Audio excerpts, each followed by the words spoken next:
नमस्कार साथियों, स्वागत है आपका अपने चैनल जॉब वाले पर। साथियों, आज के इस वीडियो में हम लोग इसरो द्वारा जारी की गई आईपीआरसी वैकेंसी का फॉर्म को फिल करके दिखाएं। जी हाँ साथियों, बहुत से छात्र सखा हमारे ऐसे हैं जो खुद से ही फॉर्म को फिल करते हैं। तो अगर वो ये वीडियो को पहले देख लेंगे तो उनको सब कुछ समझ में आ जाएगा और वो आगे किसी प्रकार का गलती नहीं करेंगे। तो चलिए अब हम लोग पहले फॉर्म को फिल करते हैं, चलते हैं डायरेक्ट फॉर्म पे। ये देखिए साथियों, ये रहा हमारा इसरो का फॉर्म। साथियों, आपको इस फॉर्म को 3 स्टेप में फिल करना होगा। पहला स्टेप में आपका बेसिक इन्फॉर्मेशन और डिप्लोमा का इन्फॉर्मेशन लिया जाएगा।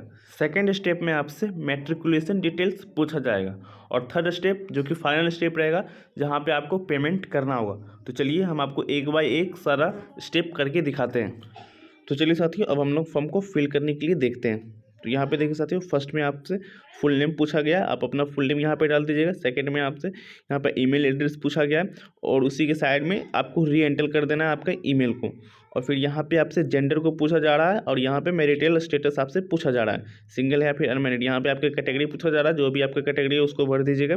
और फिर यहाँ पे अगर आप पीडब्ल्यूडी कैंडिडेट है तो उसके बारे में पूछा जा रहा है। अगर आप येस हैं यहाँ पे येस कर दीजिएगा और कितना % आपको मिला है यहाँ पे उसको बता दीजिएगा। तो चलिए आगे चलते हैं साथियों। यहाँ पे देखिए, यहाँ पे आपसे क्या पूछा जा रहा है। यहाँ पे आपसे अगर पूछा जा रहा है कि क्या आप एक्स सर्विसमैन हैं, अगर हैं तो यहाँ पे येस कर दीजिएगा, नहीं तो नो ही रहने दीजिएगा।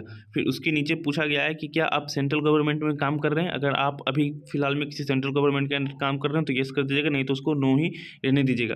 आगे आपसे पूछा जा रहा है क्या आपने कभी भी 3 साल तक लगातार सेंट्रल गवर्नमेंट के अंदर काम किया है, अगर किया है तो यहाँ पे यस कर दीजिएगा, नहीं तो उसको नो ही रहने दीजिएगा। आगे आपसे पूछ रहा है क्या आप एक स्पोर्ट पर्सन है, अगर आप एक स्पोर्ट पर्सन है तो आप इसको यस कर सकते हैं, नहीं है तो इसे नो ही रहने दीजिएगा।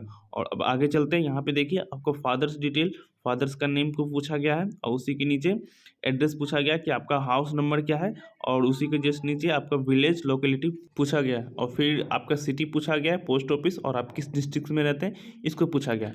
आगे आपसे पूछा गया है कि आप किस यूनियन टेरिटरी या फिर स्टेट में रहते हैं। अगर आप किसी स्टेट में रहते हैं तो स्टेट को चूज कर लीजिएगा, या फिर आप किसी यूनियन टेरिटरी में रहते हैं तो उसे चूज कर लीजिएगा। फिर उसके बगल में आपसे पिन कोड पूछा गया, आप अपने इलाके का पिन कोड डाल दीजिएगा और फिर यहाँ पे आप अपना मोबाइल नंबर डाल दीजिएगा। अगर आपके पास कोई अल्टरनेट नंबर है तो उसे भी यहाँ पे डाल दीजिएगा।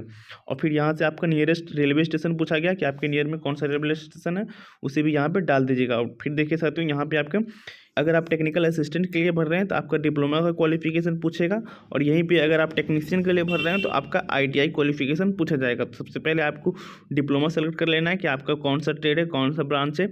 और उसी के नीचे आपको ये पूछा जा रहा है कि आपने किस मंथ अपना डिप्लोमा या फिर जब आप आईटीआई भरिएगा तो किस मंथ आपने पास किया। यहाँ पर आपका टोटल मार्क्स लेना है कि आपका कितना मार्क्स का था और यहाँ पर आपको कितना उसमें आया है, ये आपको डाल देना है। नीचे में देखिए साथियों, यहाँ पर सेलेक्ट क्लास बोला जा रहा है कि आप किस क्लास से अपना डिप्लोमा को पास किए हैं। तो आप जिस भी क्लास से अपना डिप्लोमा को पास किए होंगे, फर्स्ट क्लास, सेकंड क्लास, जिस भी क्लास से पास किए होंगे वो आप यहाँ पे सेलेक्ट कर लेना है। आगे देखिए सकते हो, यहाँ पे आपसे पूछा जा रहा है कि सिलेक्ट द बोर्ड या फिर इंस्टीट्यूट, मतलब कि आपने किस बोर्ड या फिर इंस्टीट्यूट से अपना डिप्लोमा को कंप्लीट किया है, उसको आपको यहाँ पे सेलेक्ट कर लेना है। आगे देखिए साथियों, आगे आपसे पासपोर्ट साइज आपको फोटोग्राफ को अपलोड कर देना है और नीचे उसी के नीचे आपको सिग्नेचर को अपलोड कर देना है। ध्यान रखिएगा साथियों, आपका जो पासपोर्ट साइज फोटो या फिर सिग्नेचर का जो फोटो का जो साइज होना चाहिए वो 50 KB होना चाहिए, उससे ज़्यादा नहीं होना चाहिए। इसी के नीचे देखिए साथियों, आपको अपना सर्टिफिकेट अपलोड करना होगा। ध्यान रहे साथियों, आपको अपना सर्टिफिकेट PDF बना के अपलोड करना है जिसका साइज आपको 10 MB दिया गया है। तो साथियों, इस तरह से आपका सारा डिटेल भरने के बाद आपका फर्स्ट स्टेप पूरा होगा और आप जब नीचे आइएगा तो आपको यहाँ पे नेक्स्ट स्टेप का एक लोगो दिखेगा, वहाँ पे आपको क्लिक करना है, फिर आप नेक्स्ट स्टेप में पहुँच जाइएगा। तो ये देखिए साथियों, इस तरीके से हमारा स्टेप 1 कंप्लीट हुआ। अब हम सेकंड स्टेप में आ गए हैं। यहाँ पे देखिए लिखा हुआ है स्टेप 2, जिसमें फर्स्ट में हमसे पूछ रहा है कि आपका डेट ऑफ बर्थ क्या है, तो आपको अपना डेट ऑफ बर्थ सेलेक्ट कर लेना है। और उसी के जस्ट नीचे आपसे पूछ रहा है रिटन टेस्ट सिटी, मतलब आप किस सिटी में से रिटन टेस्ट देना चाहते हैं, आपको वो सेलेक्ट कर लेना है। और फिर यहाँ पे देखिए साथियों, आपको जिस तरीके से मैंने बताया था कि सेकंड स्टेप में आपको मैट्रिकुलेशन पूछेगा, तो आपको यहाँ पे मैट्रिकुलेशन का सारा डिटेल्स भर देना है।